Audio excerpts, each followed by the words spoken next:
See some flooding today, more expected tomorrow, as Rob's been talking about right there.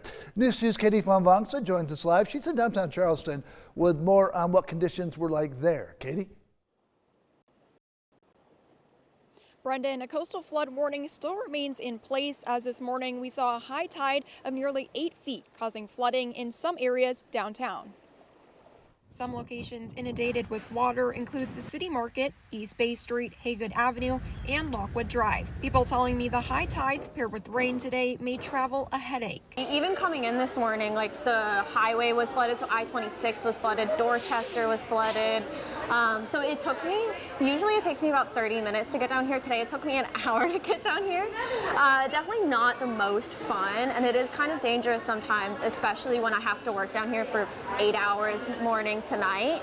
High tide peaked at 10:06 a.m. this morning and began receding around 10:30 a.m.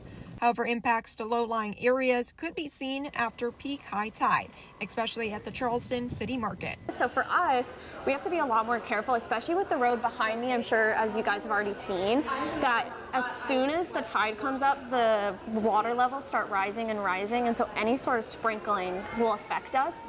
So we really pay attention to the weather first thing in the morning. The City of Charleston has enacted their flood mitigation plan.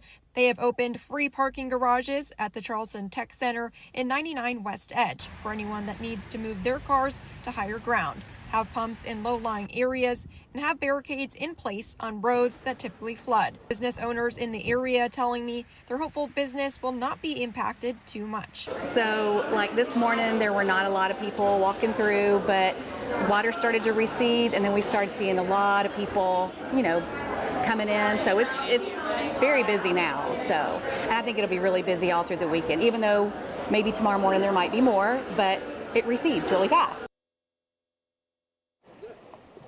Officials are reminding everyone to never drive through a flooded roadway and to expect delays over the next 24 hours during high tides. Live in downtown Charleston, Katie Von Vongsa, Count on 2.